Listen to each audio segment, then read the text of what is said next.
पागल है? पागल हो तुम? क्या कर रहे हो तुम? पागल है?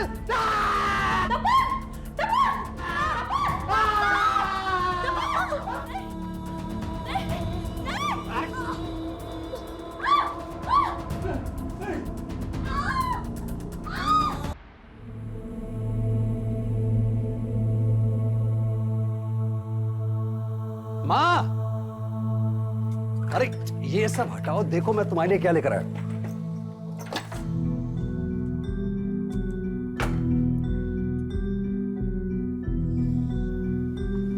साफ दिखाई दिया? दिख रहा है ना साफ?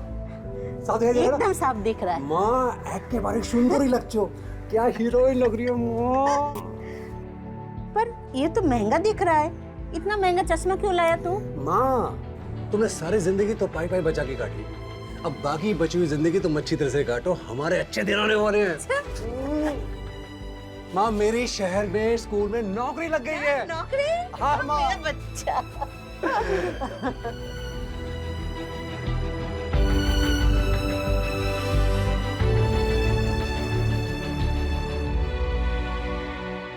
अरे माँ मैं यहाँ खुश हूँ, तू मेरी इतनी चिंता क्यों करती है? तू इतना दूर रहता है, चिंता तो होती है ना। काश तू इस बार काली पूजा में गांव आ पाता तो। अरे माँ, भाई ना कैसे आते? भाभी इतना लंबा सफर थोड़ी ना कर सकती है इस वक्त। हाँ मेरी माँ जानती हूँ। तपन बहू कहाँ है? और प्रतुल भी दिखाई नहीं दे रहा है। अरे माँ प्रतुल तो पूजा करने के साथ ही बाहर चला गया है, आपको तो पता है उसको रोकना बड़ा मुश्किल काम है।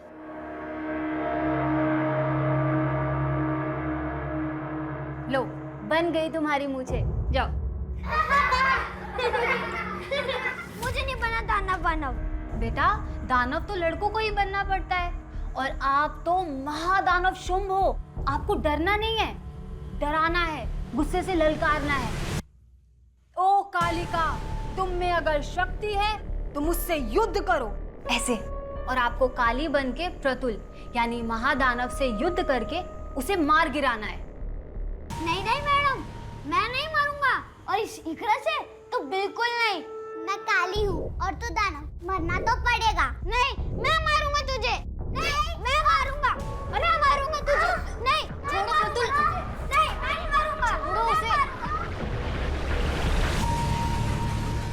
मम्मी, पहले ये दानव की मूंछें निकाल दो, वरना वो आके मुझे मार देगी।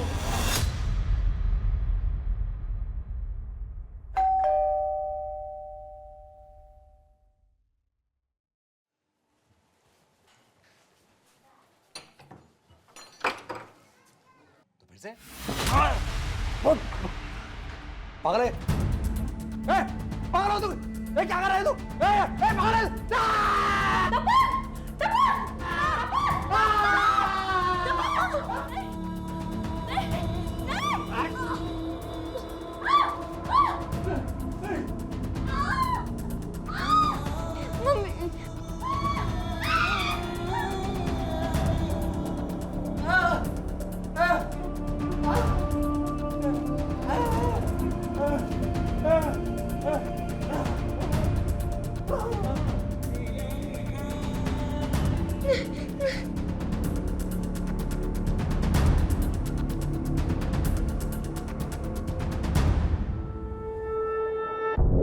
आज काली पूजा का दिन है, और आज के दिन माँ काली ने दानवों का वध करके हमें ये सीख दी कि बुरा करने वाला चाहे जितना भी विशाल हो, लेकिन जीत हमेशा अच्छाई की होती है। नमस्कार, आदाब।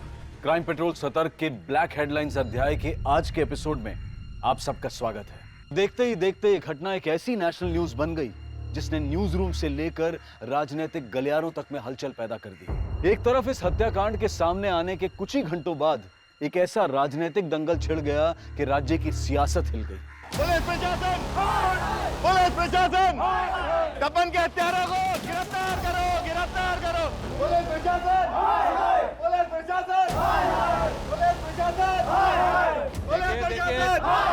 शांत हो जाइए, हमें अंदर जाने दीजिए प्लीज। हम नहीं हटेंगे, हम नहीं हटेंगे। हट जाइए, हमें अंदर जाने दीजिए प्लीज। हम नहीं जाने देंगे। एक महीने में हमारे 5 कार्यकर्ताओं की हत्या हुई है। इस बार तो बल्कि पूरे परिवार को ही खत्म कर दिया उन लोगों ने। हमारा विश्वास प्रशासन और पुलिस पे से हमेशा के लिए उठ गया है। और ये अपोजिशन पार्टी केएलपी, ये लोग इसमें शामिल है, हमें पूरी तरह से मालूम है। और तो और वो तुम्हारा सुजय घोष, उस पार्टी का नेता, तुम लोगों के साथ मिला हुआ है। नहीं जाने देंगे प्रशासन। आरएलपी दल के लोग अपने कार्यकर्ता तपन और उसके परिवार वालों की हत्या को लेकर सड़कों पर आ गए हैं और पुलिस वालों के कहने पर भी वो मानने को तैयार नहीं है। पुलिस प्रशासन,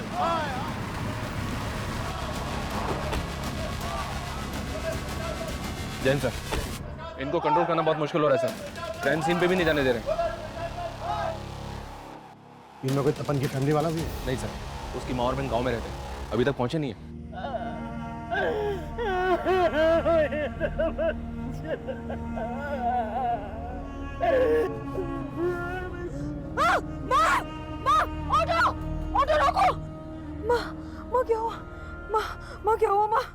पुलिस प्रशासन, पुलिस प्रशासन, पुलिस प्रशासन, देखिए, शांत हो जाइए, पुलिस प्रशासन, शांत हो जाइए प्लीज। देखिए, इस वक्त मैं एक पुलिस ऑफिसर के नाते नहीं बल्कि एक इंसान होने के नाते आप लोगों से बोल रहा हूँ। जिन लोगों के लिए आप इंसाफ की मांग कर रहे हैं, घंटों से उनके मृत शरीर अंदर पड़े हैं। कम से कम उनकी बॉडीज तो हमें ले जाने दीजिए। और एक बार जरा ठंडे दिमाग से सोचिए, अगर हम लोग इन्वेस्टिगेट नहीं करेंगे तो उन्हें न्याय कैसे दिलवा पाएंगे, इंसाफ कैसे दिलवा पाएंगे? गौतम, चलिए हटिए।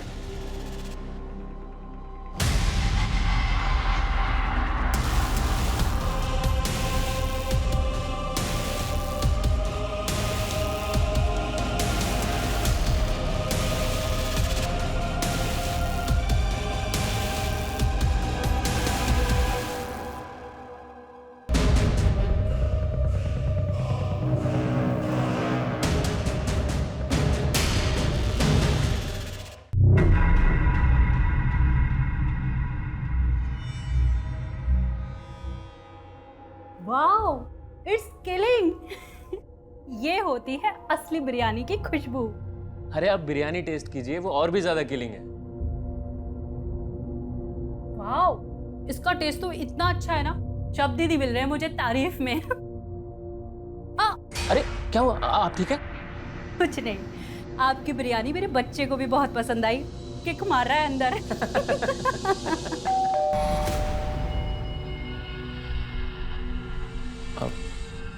मैं देखता हूँ। हाँ।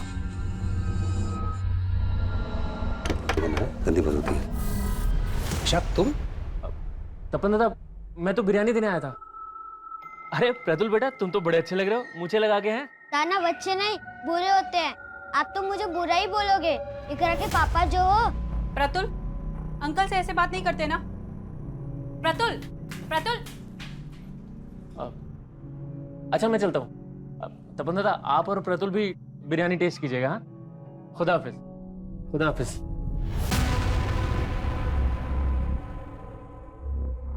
कहाँ जा रहे हो? पुलिस के सामने अपना मुंह खोला ना तो मेरा और अपनी बेटी का मरा मुंह देखोगे।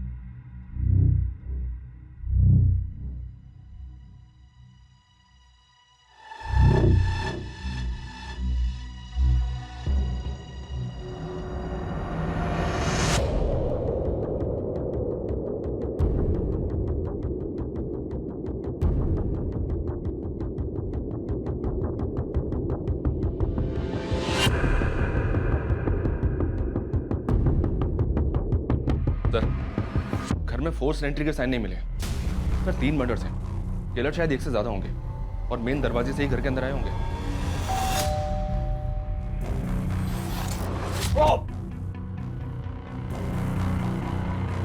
तपन और इसकी बीवी के मर्डर्स काफी ब्रूटल। और यहाँ इनके बच्चे को देखो। लुक, बच्चे को गला दबाकर मारा गया है। जो किलर तपन की प्रेग्नेंट बीवी के घर पर इतनी बेदर्दी से वार करता है, वो बच्चे को सिर्फ गला दबाकर मारता है। आखिर चल क्या रहा होगा किलर के दिमाग में? ये आरएलपी पार्टी वाले तो इन मर्डर्स को राजनीतिक रंजिश ही बता रहे हैं सर। इन लाशों का हाल देखकर तो गहरी रंजिश लग रही है। ऐसा लग रहा है कि एंगल पर्सनल रहा होगा। अगर किलर्स मेन डोर से आए होंगे तो शायद उनके लिए दरवाजा खोला गया होगा।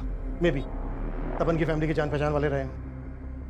गौतम, आसपास पता करवाओ, शायद कल रात किसी ने किसी को आते जाते देखा हो। सर,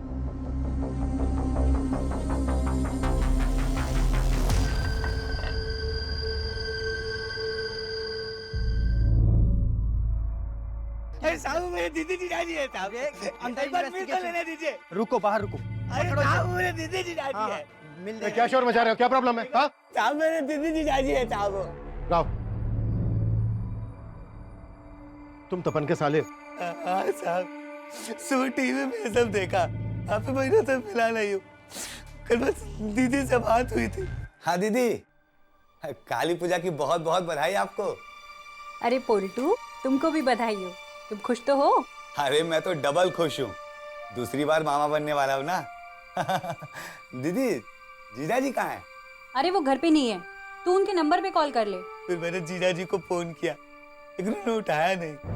कल कब की बात है ये? करीब शाम को 7 बजे होंगे। तपन की माँ और बहन कहाँ है? वो आ ही रहे थे साहब, लेकिन जीजाजी की माँ रास्ते में बेहोश हो गई।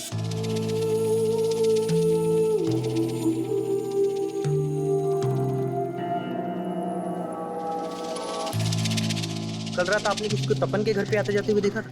हमने नहीं देखा साहब। सर, इनका कोई भी पड़ोसी खुल के सामने नहीं आ रहा। समझ में नहीं आ रहा कि कोई कुछ जानता भी या नहीं। कि इस पॉलिटिकल हंगामे का असर शायद सब डरे हैं, शबरीन इनके द्वारा डराए गए।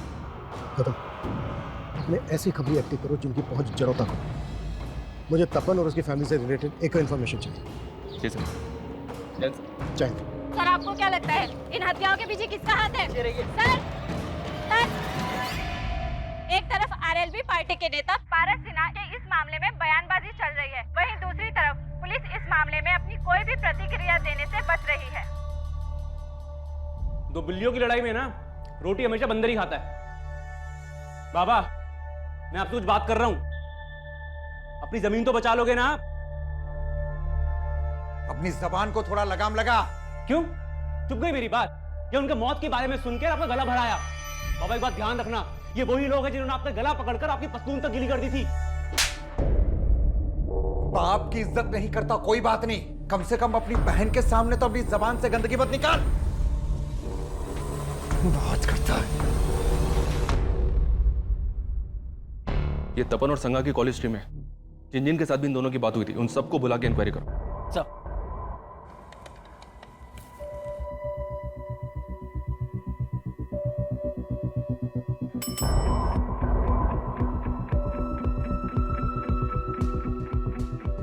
तपन को क्यों कॉल किया था?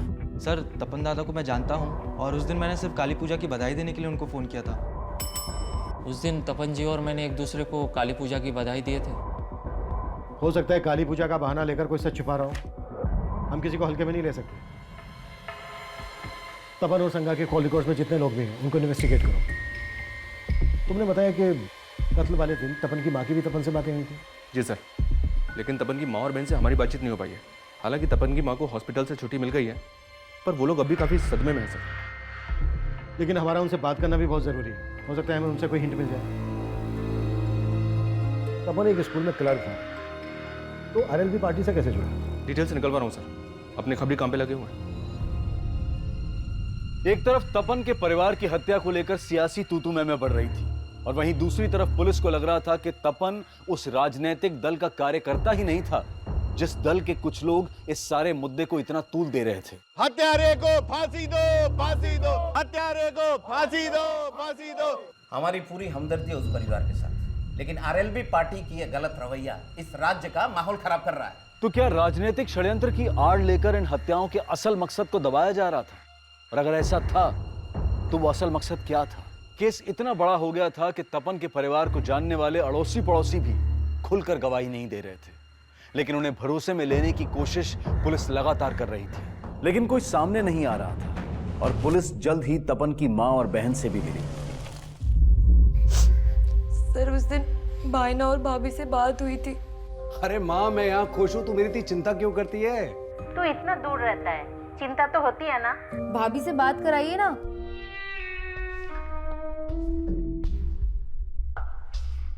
सांगा, हाँ क्या हुआ? माँ का फोन है, बात करना चाहती है। अरे माँ, कैसी हो आप? और उर्मी, क्या चल रहा है? अरे भाभी, ये तो हमें पूछना चाहिए आपसे कि आप कैसे हो, अच्छे हो ना? हाँ, एकदम बढ़िया हूँ। लेकिन आप लोग ये बताओ, इस बार हम लोग गाँव नहीं आ पाए तो आप लोग भी नहीं आए? अरे अगले महीने तो आना ही है ना तेरी डिलीवरी पे, इसलिए सोचा सीधा तभी आए। मगर क्या मालूम था कि एक ही झटके में सब कुछ। देखिए, लोगों का कहना है कि तपन और उसकी फैमिली की हत्या के पीछे पॉलिटिकल मकसद है, लेकिन क्या आप लोगों को भी ऐसा ही लगता है? सर, भाईना ने हमें कभी बताया ही नहीं कि वो आरएलबी पार्टी के लिए भी काम कर रहे थे। 5 साल पहले तो वो इसलिए शहर गए थे क्योंकि वहाँ पे उनकी एक स्कूल में नौकरी लगी थी। माँ, मेरी शहर में स्कूल में नौकरी लग गई है। नौकरी? हाँ माँ। मेरा बच्चा। और फिर तपन भाई ना भाभी और प्रतुल के साथ शहर चले गए। अच्छा, शहर में या फिर यहाँ गांव में क्या तपन की किसी से कोई ऐसी दुश्मनी थी जो उसकी मौत की वजह बन सकती है?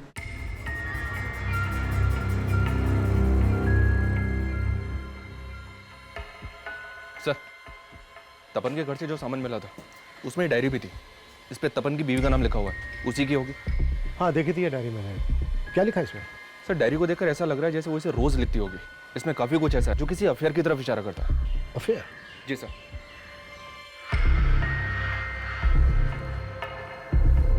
हमारे रिश्तों में वो गर्माहट नहीं रही। कभी तुम मुझे गलत समझते हो, कभी मैं तुम्हें। सांगा, हाँ क्या हुआ? माँ का फोन है, बात करना चाहती है। अरे माँ, कैसी हो आप?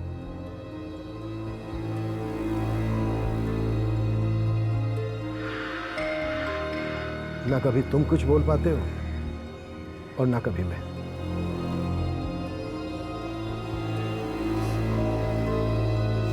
हमारा सिर्फ एक ही दुश्मन है और वो है तपन का बाप।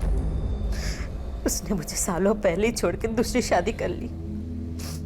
मैंने बच्चों को किसी तरह बड़ा किया, इसलिए तपन बचपन से ही अपने बाप से नाराज था।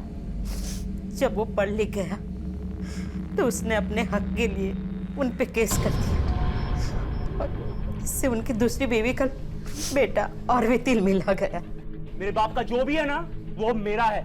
तेरा बेटा तेरे पति से नहीं मुझसे पंगे ले रहा है। समझा देना उसको कि केस वापस ले ले, वरना उसका वो हाल करूंगा कि कहीं मुंह दिखाने लायक नहीं रहेगा वो।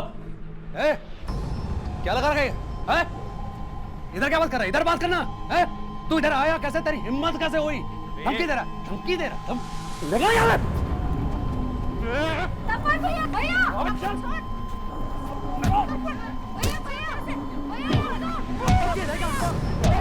छोड़ उसे। छोड़, मारेगा। लगे यहाँ से। और तुम्हारा केस ना कोर्ट में जाएगा, वो फैसला करेगा तुम्हारा। तुमने मेरी माँ को जो भी परेशानी दी है ना, सबकी कीमत चुकानी पड़ेगी। लगे जा। देख लूंगा तेरे को मैं।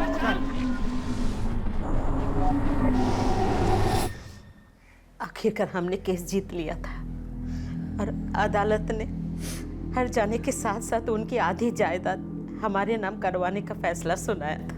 तो आप लोगों को ऐसा लग रहा है कि तपन और उसके बीवी बच्चे को मारकर उसने आपसे बदला लिया?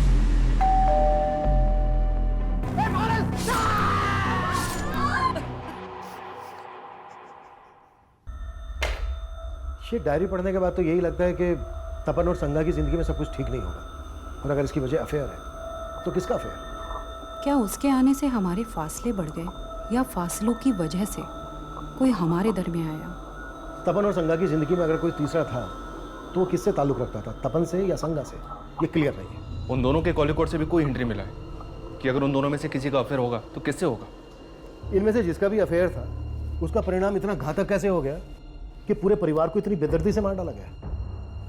इस पोस्टमार्टम रिपोर्ट के मुताबिक तपन के शरीर पर 13 बार हुए, संगा के शरीर पर 16 बार थे और उनके बेटे को सिर्फ गला दबा के मार डाला। काफी अटपटा है ये। इस केस में जो भी एंगल सामने उभर कर आए हमें उन सब पर काम करना होगा। क्या पता कब कौन सा एंगल वजह बनकर सामने आ जाए। जी सर। हाँ मानिक बोलो। सर, एक नया एंगल सामने आया है और ये तपन के पिता से जुड़ा हुआ है। तपन के पिता? 2 1 जा 2। इकरा, मैं जानती हूँ तुम इस सब से दुखी हो, हम सब भी दुखी हैं, इसलिए ना तुमसे पढ़ाई होगी ना मैं पढ़ा पाऊंगी। इसलिए आज मैं तुम लोगों को ऐसी कहानी सुनाती हूँ जो मेरे दादा ने मुझे सुनाई थी। ये कहानी ऐसे इंसान की है जिस पे इस कलयुग की बुराई का रंग चढ़ने लगा था। आज इंसानियत दिन पे दिन गिरती जा रही है और आने वाला कल इतना भयानक हो जाएगा कि ना दोस्त अपने होंगे ना रिश्ते नाते। बुराई अच्छाई पे इतनी हावी हो जाएगी कि उससे लड़ना मुश्किल हो जाएगा और इंसान एक ऐसा मिथ्य भेष धारण कर लेगा कि अन्याय से लड़ने की बजाय वो दूसरों के साथ खुद अन्याय करने लग जाएगा। और वो इंसान भी पूरी तरह से ऐसा बन चुका था। वो इतना बुरा बन गया था कि लोगों को उसकी परछाई से भी डर लगने लगा था। मैडम, वो इंसान था कौन? ये जानना जरूरी नहीं है कि वो कौन था। जरूरी ये है कि हम ये कहानी सुन के एक सीख लें।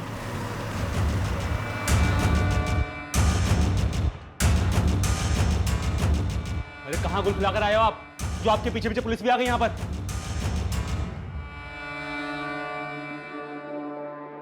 अरेंदु साहब, सब तो बोल रहे हैं कि उनको केएलबी पार्टी वालों ने मार दिया और आप हम पर शक कर रहे हैं। आरएलबी पार्टी वाले सही बोल रहे थे।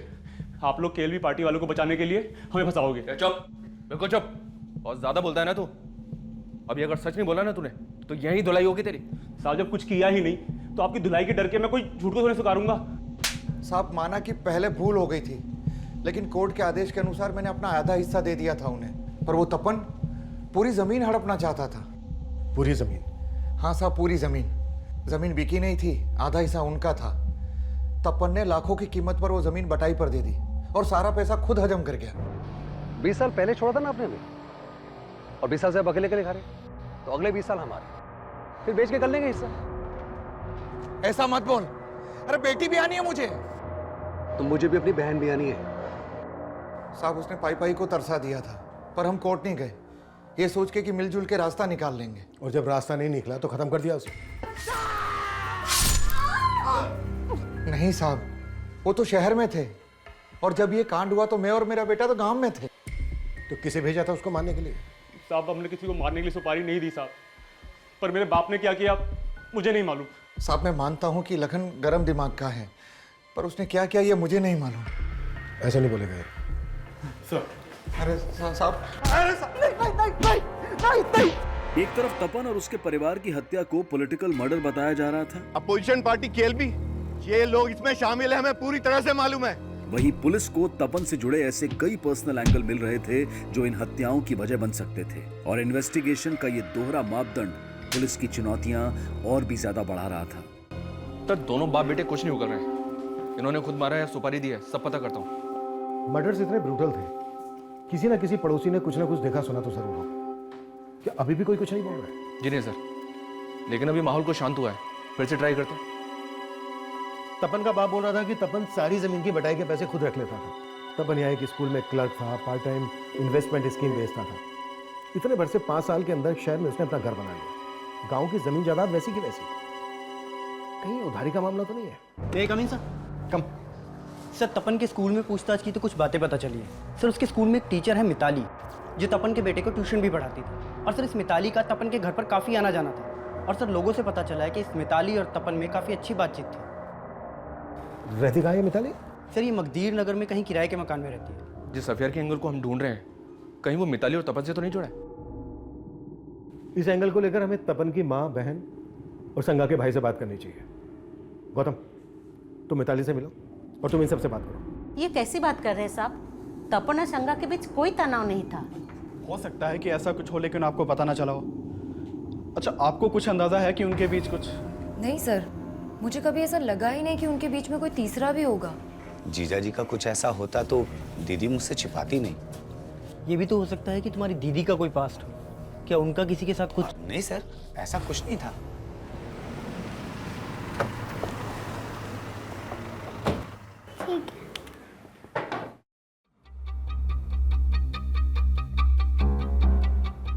सर, काली पूजा वाले दिन ही मैंने आखिरी बार तपन जी और प्रतुल को देखा था। मैं काली हूँ और तू दानव, मरना तो पड़ेगा। नहीं, मैं मारूंगा तुझे। नहीं, मैं मारूंगा। अरे ये क्या हो रहा है? उठो बेटा, उठो, आप उठो, उठो उठो उठो, उठो। ये क्या करते बेटा आप? मुझे घर जाना है।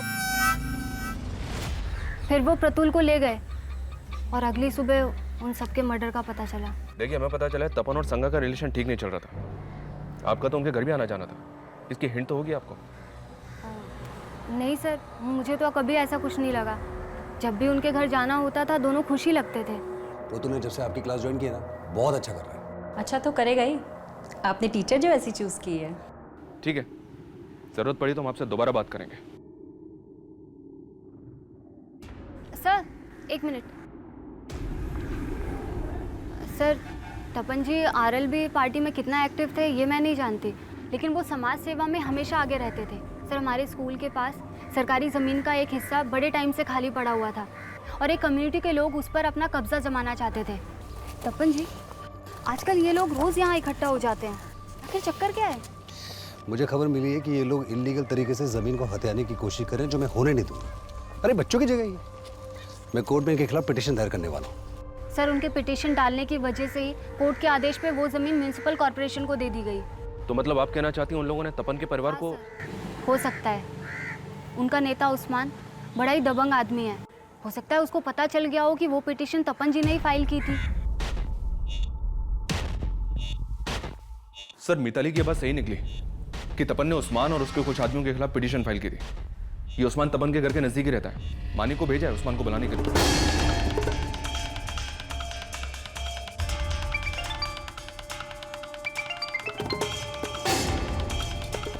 हाँ मानिक। सर, उस्मान के घर पे एक हफ्ते से ताला लगा है और उसका नंबर भी बांधा रहा है। सर, उस्मान को जानने वाले कुछ लोगों से मैंने बात की, वो भी नहीं जानते कि उस्मान है कहाँ पे। नजर रखो उन पर, वो जरूर जानते होंगे कि इस वक्त उस्मान कहाँ है और उस्मान के लिए लुकआउट नोटिस जारी करना। सर, उस्मान के गायब होने का तो यही मतलब निकलता है कि वो इन मर्डर्स में इन्वॉल्व है।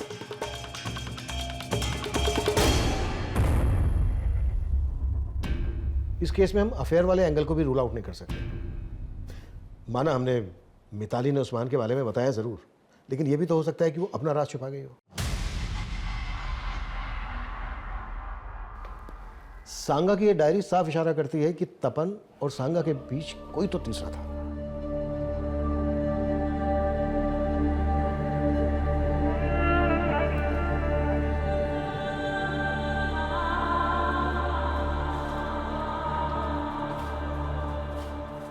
कहाँ भाग रही थी? जब तक लॉज का बिल नहीं भर देती ना, तो यहाँ से नहीं भाग सकती है। मैंने कहा ना मेरे पास पैसे नहीं है। मेरी किस्मत मारी गई थी जो उसके कहने पर मैं यहाँ आके रुकी। उसने कहा था कि काली पूजा की रात वो यहाँ आ जाएगा, पर अभी तक नहीं आया। काली पूजा से 15 दिन हो गए हैं और 15 दिन के मुझे पैसे चाहिए, समझी? चल अंदर। नहीं। अरे चल। नहीं नहीं, क्या नहीं, चल। बंद करो इसकी खिदमत, कोई जरूरत नहीं है फालतू बिल बढ़ाने की, समझे? और निगरानी रखना। सर, मैंने तपन और उसकी बीवी के बैंक ट्रांजैक्शन चेक किए। 2 महीने पहले तक उनके अकाउंट में काफी पैसा था, लेकिन अब उनके अकाउंट में काफी कम पैसा है। और एक बात, संगा के अकाउंट से सुब्रतो बनर्जी के अकाउंट में लगातार हजारों रुपए ट्रांसफर हो रहे थे। ऐसा क्या है जो एक हाउसवाइफ इसके अकाउंट में इतना पैसा ट्रांसफर कर रही थी? है कौन ये? इसके बैंक अकाउंट के थ्रू मैंने इंक्वायरी की तो पता चला कि इसने हत्या से कुछ ही दिन पहले अपना अकाउंट क्लोज करवाया था। जो नंबर इसने अकाउंट से लिंक किया हुआ था वो भी बंद है, जो एड्रेस दिया हुआ था वहां से भी घर खाली कर चुका है। हो सकता है सर ये वही तीसरा हो जिसके साथ संगा का अफेयर था।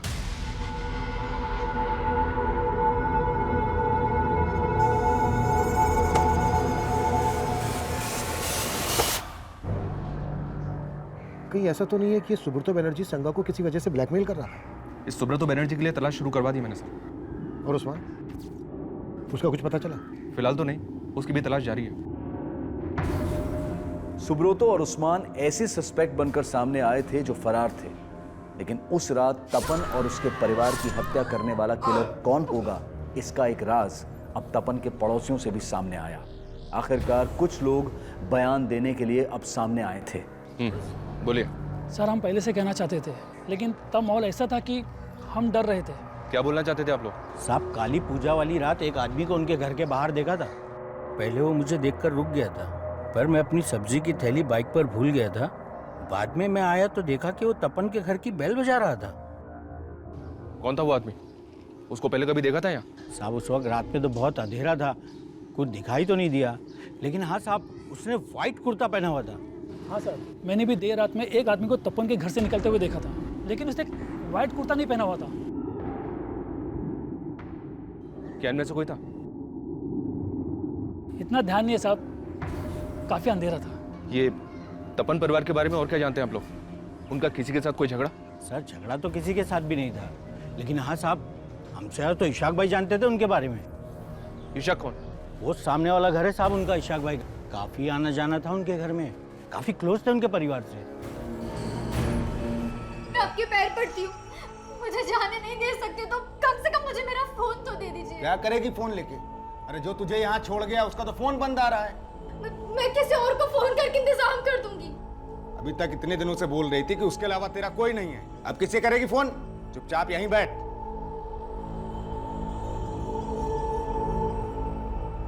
हमने उस दिन भी आप लोगों से बात की थी, आपका इतना मेल जोल था उनसे, फिर भी आपने हमें कुछ नहीं बताया।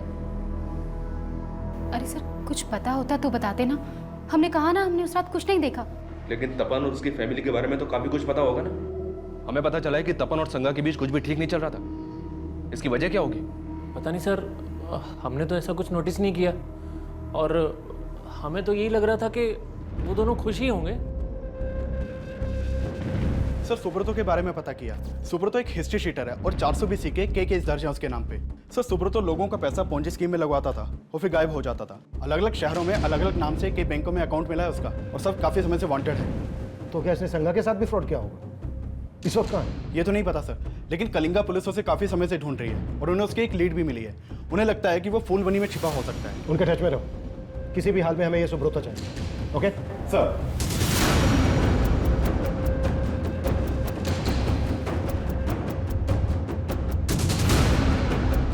सर अगर अफेयर का एंगल है तो शायद ईशा के तबस्सुम में से भी किसी का तपन या संगा से अफेयर हो सकता है। जिन दो आदमियों को पड़ोसी ने देखा था, उनकी आइडेंटिटी पता करने पर ज्यादा जोर दो। उन लोगों ने उसे ठीक से नहीं देखा था सर, फिर भी ट्राई कर रहा हूँ स्केच बनवाने के लिए। तपन के घर के बाहर देखे गए अनजान आदमी का स्केच बनवाने की पुलिस ने कोशिश तो की, लेकिन जो स्केच बनकर सामने आया उसको पहचान देना नामुमकिन नजर आ रहा था। सर उस्मान के बारे में पता चला। ये उस्मान इशाक की बीवी तबस्सुम का दूर का रिश्तेदार भी है।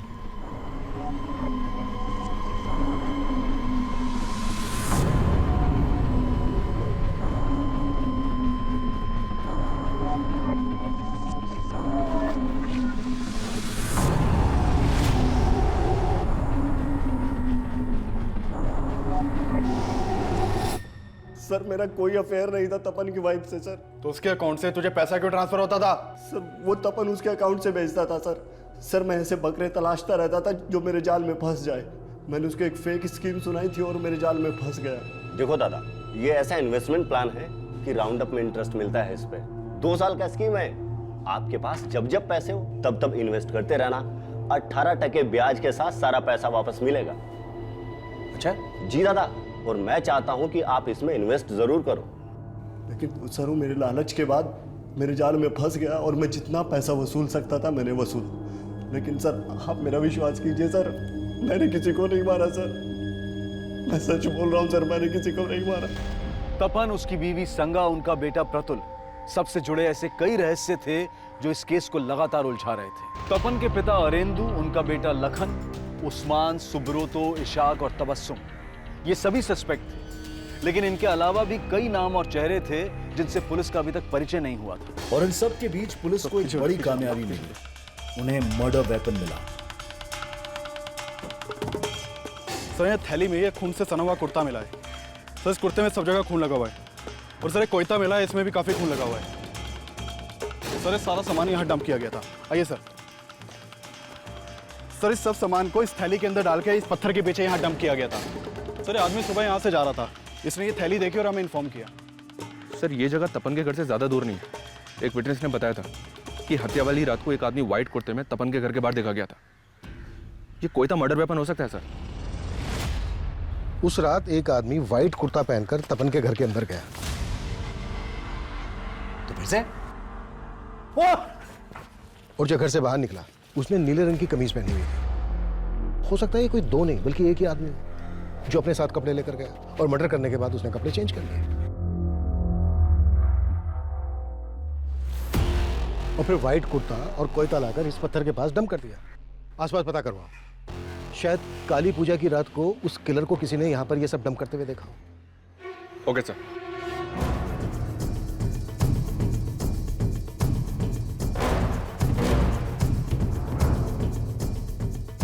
हाँ साहब, काली पूजा की रात मैंने एक आदमी को वहां देखा था। रात देर हो गई थी, मेले से वापस आ रहा था, उसी समय मेरी नजर उस पर पड़ी।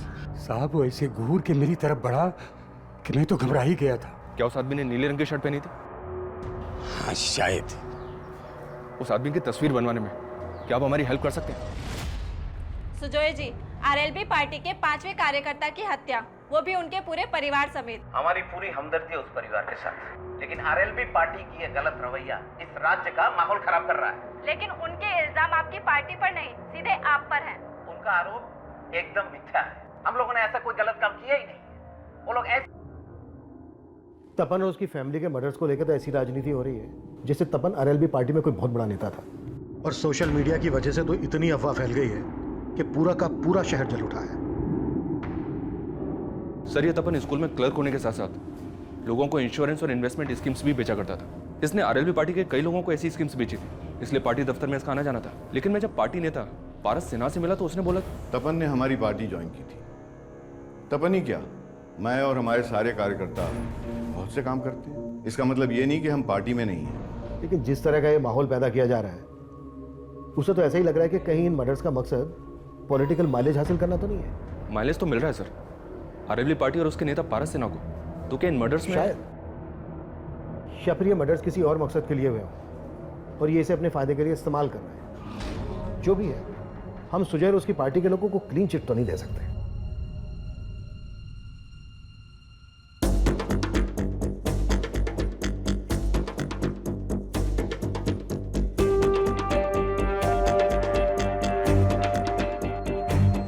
सर ये स्केच उन स्केचेस से अलग है जो तपन के पड़ोसी ने बनवाए थे। सर एक मिनट, सर ये आदमी कहीं देखा देखा लग रहा है। हाँ सर, इसे तो हमने पूछताछ के लिए बुलाया था।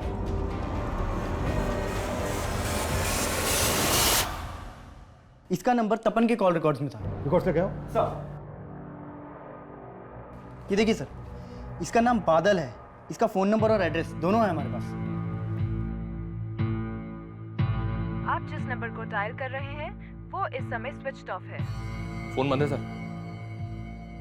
इस बादल का एड्रेस चेक करो, देखो सही है क्या। इसके एक डिटेल चेक और उस्मान का पता भी जल्द से जल्द लगाओ। सर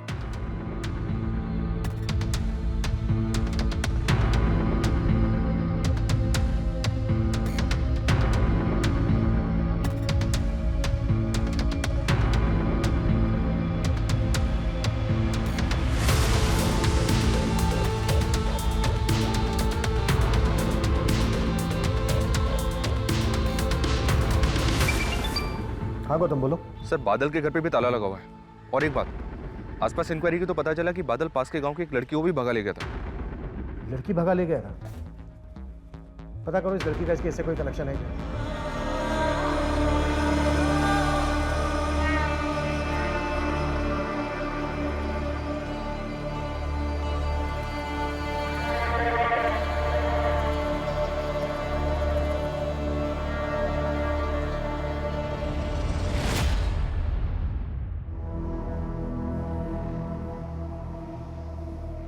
मैं खाला के यहाँ जा रही हूँ, लेकिन तुम घर से बाहर निकलने की सोचना भी मत। इकरा, जी अम्मी। तुम्हारे अब्बू घर से बाहर निकले तो फौरन मुझे फोन करना।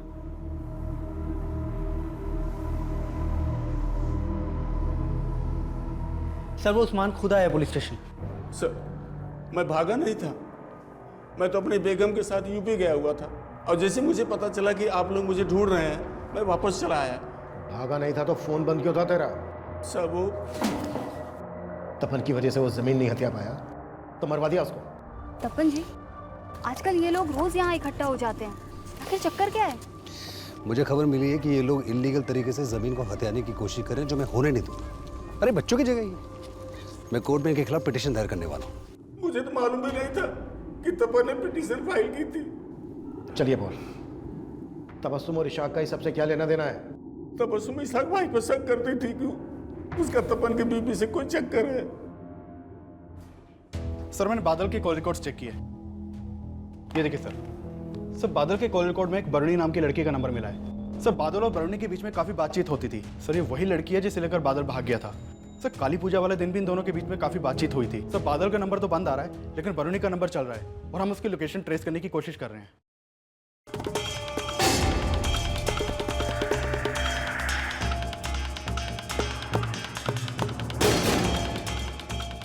देखिए मुझे अभी से ले जाने दीजिए, मेरे पास अभी पैसे नहीं है। मैं आपको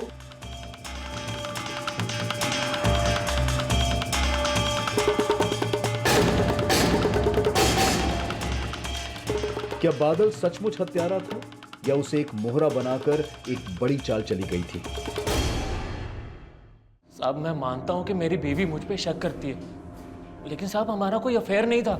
मैं उनको बोलता भाभी था लेकिन मानता बहन जैसी था साहब। लेकिन तबस्सुम तो तुझ पे शक करती थी, तो क्या उसने उस्मान को बोल के? नहीं साहब नहीं, तबस्सुम पे मुझे शक नहीं है, लेकिन हाँ उस्मान पे मुझे पूरा शक है साहब, क्योंकि वो जिस जमीन पर कब्जा करने वाला था ना, उसके बारे में तपन दादा को मैंने ही बताया था, जिसके बाद तपन दादा ने पिटीशन फाइल की थी। तो ये बात बताने के लिए तो पहले क्यों नहीं आया? हाँ साहब मैं तो बताने के लिए आने वाला था, लेकिन वो तबस्सुम ने रोक लिया साहब। अच्छा, पहले बोलता है कि तबस्सुम पे शक नहीं है, फिर बोलता है कि तबस्सुम उस्मान को फंसा रही है। कहीं ऐसा तो नहीं उनको फंसा के इस कांड को तू ही करके निकल गया? नहीं साहब ऐसा कुछ नहीं है साहब मैं कसम खाता हूँ ऐसा कुछ नहीं है साहब। साहब मैं वरुणी से बहुत प्यार करता हूँ, उससे शादी करने के लिए पैसे बचा रहा था और कुछ पैसों से 2 इन्वेस्टमेंट प्लान लिए थे तपन से, जिसके लिए हर साल 24,000 देने पड़ते थे। पहले साल तो उन्होंने पैसे लेकर रसीद दे दी थी, लेकिन इस साल जब मैंने दूसरे 24,000 की किस्त दी तो उन्होंने रसीद नहीं दी, बोला बाद में दूंगा। तपन दादा आपने रसीद नहीं दिया था मेरा। अरे तुम मुझे क्या रास्ते में रसीद के लिए रोक रहे हो बार बार? तुम्हारे पैसे लेके मैं भाग रहा हूँ क्या? जब भी रसीद मांगता हमेशा टालते। कुछ दिनों के बाद मैं फिर से उनके घर पे गया।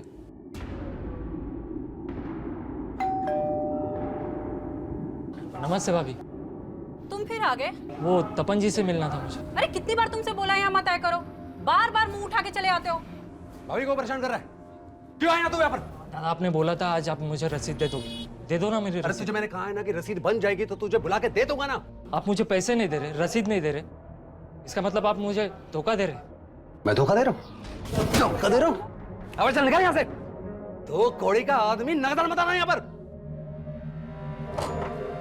साहब तपन और उसकी बीवी ने मुझे बहुत बेइज्जत किया था साहब। उस दिन ऐसा लगा कि वो तपन जिसने पैसा जोड़कर आज ये मकाम हासिल किया था, उसे मुझ जैसे एक छोटे से इंसान के मेहनत के पैसे की कोई कदर ही नहीं। मेरा माथा ठनक गया साहब, और मैंने सोच लिया कि मैं इन दोनों को बताऊंगा कि एक छोटा सा इंसान अपनी मेहनत की कमाई के लिए क्या कर सकता है। तो फिर से क्या कर रहा है तू?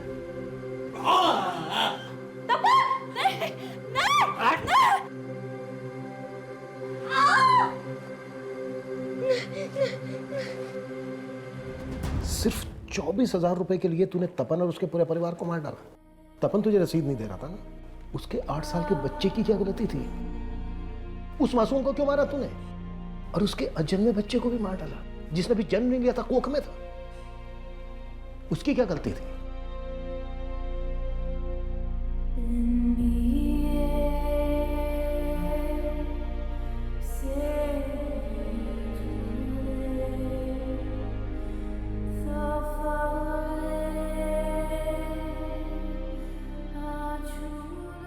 जिस सरगर्मी से इस केस की शुरुआत हुई थी, उतना ही सहमा हुआ इसका अंत था। सिर्फ 24,000 रुपए की एक रसीद को लेकर हुई कहासुनी ऐसी जघन्य हत्याओं की वजह बन गई। पर तपन और सांगा के बीच जिस तीसरे इंसान को तपन और सांगा के तनाव की वजह समझा जा रहा था, उस बारे में पुलिस को कुछ भी नहीं मिला था। अपने परिवार को एक बेहतर जिंदगी देने के लिए तपन ने उम्र भर संघर्ष किया, और जैसा कि मिताली की कहानी के नायक के साथ हुआ, एक समय के बाद तपन को भी कामयाबी की चाबी मिल ही गई। लेकिन समय के साथ उसकी परछाई में ऐसी सेंध लगी कि वो बादल के लिए नायक से खलनायक में तब्दील हो गया। ये खुलासा जितना चौंकाने वाला था, उतने ही चौंकाने वाले थे वो दावे जिनको लेकर बड़े बड़े भ्रम फैलाए गए और आरोप प्रत्यारोप का विभत्स खेल खेला गया। ये ऐसी ही भ्रांतियां हैं जो किसी बेकसूर को मॉब लिंचिंग का शिकार बना देती हैं। कहीं पत्थरबाजी तो कहीं आगजनी।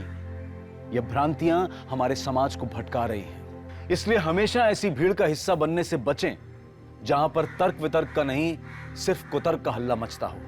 अब मैं अनूप सोनी आपसे विदा लेता हूं। फिर मुलाकात होगी क्राइम पेट्रोल सतर्क के ब्लैक हेडलाइंस अध्याय में एक और नए केस के साथ। और याद रखें, क्राइम और आपके बीच में सिर्फ इतना फर्क है कि आप कितने सतर्क हैं। सतर्क रहें, सुरक्षित रहें। जय हिंद।